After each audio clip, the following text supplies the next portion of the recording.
Hello?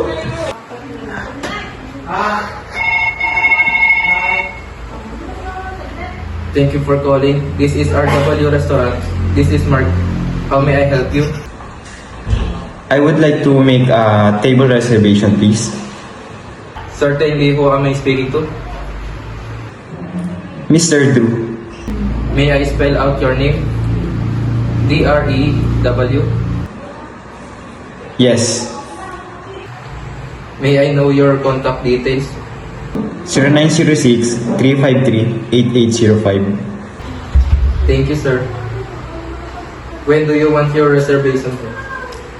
Today. For how many persons, sir? For 2 persons. What time do you want your reservation? 6 p.m. For smoking or non-smoking area? Non-smoking area, please. May I repeat your table reservation? You have your table reservation at 6 p.m. today, Mr. Drew. For 2 persons only in the non-smoking area under your name, Mr. Drew. With the contact number of 0906-353-8303. Is that correct, sir? Yes. Is there anything would you like to request, sir? None.